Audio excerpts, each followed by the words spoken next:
সিদ্ধান্ত মির্জা ফখরুল ওয়াকারুজ্জামানকে শক্তিশালী করেছে।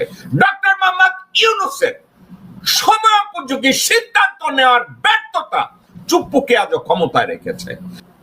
আলী রিয়াজকে ডক্টর মোহাম্মদ ইউনূস এবং অন্তর্বর্তীকালীন সরকার তারা ডেকে এনেছে সংবিধানকে রিভিউ করার জন্য, এবং তারা ইদানিং জুলাই প্রক্লেমেশন নিয়ে কথা বলছে যে আমরা জুলাইয়ের একটা প্রক্লেমেশন আমরা যদি তৈরি করি, যেটা দিয়ে এই অন্তর্বর্তীকালীন সরকারের যত কাজকর্ম আছে এটার বৈধতা দেওয়া। আমি এই টোটাল বিষয়টাকে আমি আপেক্ষিক মনে করি, সেটা একটা মাত্র কারণে। কারণ একটা বিষয় আপনাদেরকে বলে রাখি,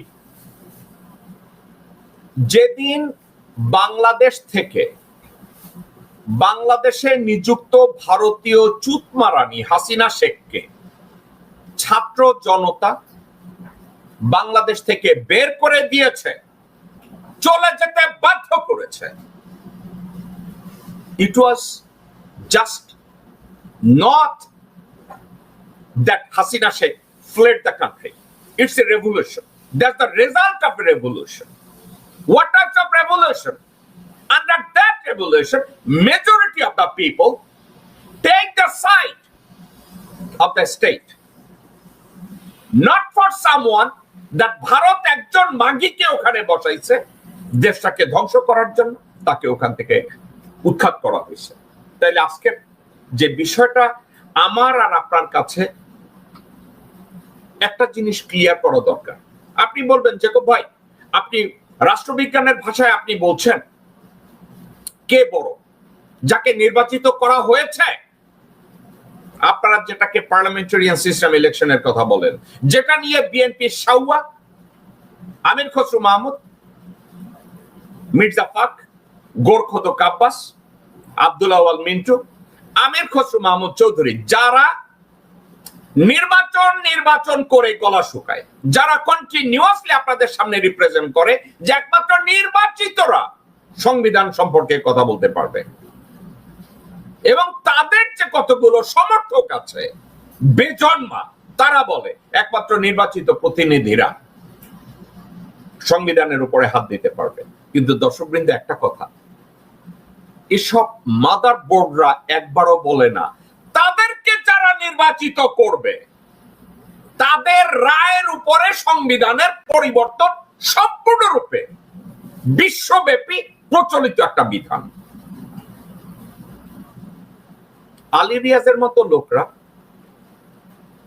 আসিফ নজরুলের মতো লোকরা, ডিজিএফআই গুটি, মনির হায়দারের মতো শুয়োর, এরা বসে বসে গেটিস বনে গিট্টু লাগায়। কেন জানেন? যখন তারা এই কথাগুলো বলে, যোকে একমাত্র নির্বাচিত প্রতিনিধিরা এই কাজটা সংবিধানের পরিবর্তন করতে পারবে, জুলাই প্রক্লেমেশন আনতে পারবে বা এটা করতে পারবে, একটা বারের জন্য এসব নিমক হারামরা বলে না ওকে নির্বাচিতরা, ওকে যা তোমরা বলছো নির্বাচিতরা করবে, তোমাদেরকে বাদ দেই, আমরা সরাসরি জনগণের কাছে যাই, জনগণকে জিজ্ঞাসা করি তারা কি চায়। এখন জনগণের কাছে সরকার যখন সরাসরি যায়, তখন নির্বাচিত যারা তারা আপেক্ষিক হয়ে যায়। ডক্টর মোহাম্মদ ইউনূস কি এটা জানেন না? আমি বলবো না ডক্টর মোহাম্মদ ইউনূস এটা জানেন না, আমি বলবো না এটা ডক্টর খলিল জানেন না, আমি এটা বলবো না আলী রিয়াজ এটা জানেন না। তারা খুব ভালোভাবে জানে, এবং তারা যখন বলে যে একমাত্র নির্বাচিত প্রতিনিধিদের অধিকার রয়েছে সংবিধানের পরিবর্তন করার, সংস্কার করার, it's a simple matter. Doctor Mohammad Yunus of course শিক্ষিত, আমার চেয়ে তো বটেই, উনি অনেক শিক্ষিত, অনেক অভিজ্ঞ, অনেক দূরদৃষ্টি সম্পন্ন, অনেক দেশপ্রেমিক, কিন্তু বাংলাদেশ বাংলাদেশের গুটি যারা চালে ওই গুটি চালে doctor Mohammad Yunus he become childish. Why Dr. Mohammad Yunus has to become childish?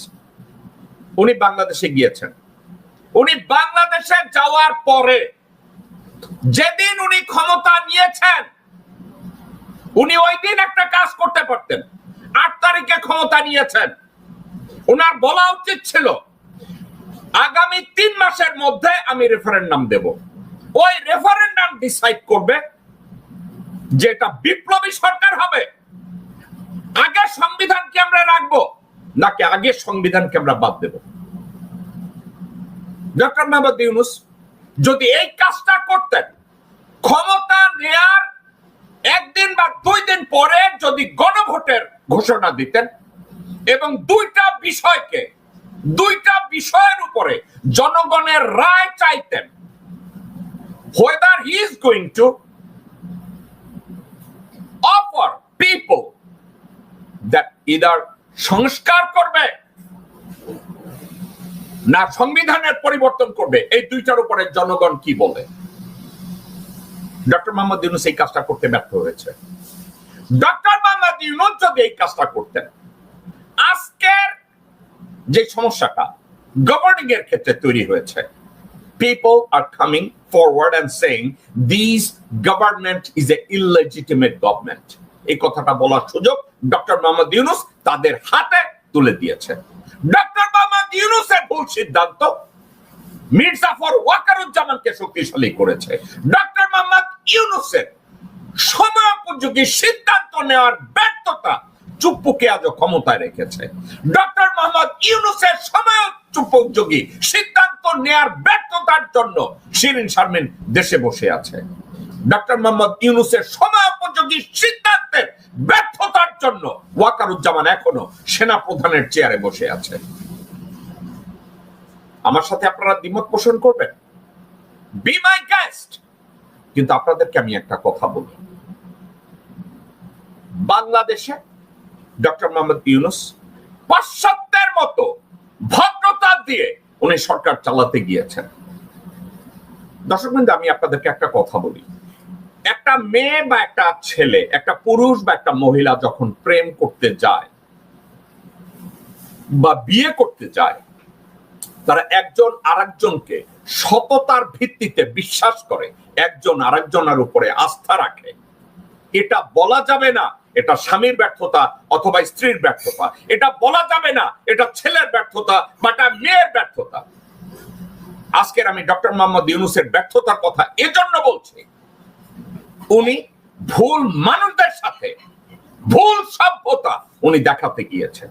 লোকজন বলে জেকব মিল্টন গালি দেয়, আরে ভাই আমি কুত্তা দেখলে লাফতি দেই, আমি একটা বেশ্যাকে বেশ্যা বলি, আমি এক হুজুরকে হুজুর বলি, আমি এক পেস্টরকে পেস্টর বলি, এক গোবরখোরকে গোবরখোর বলি। In my views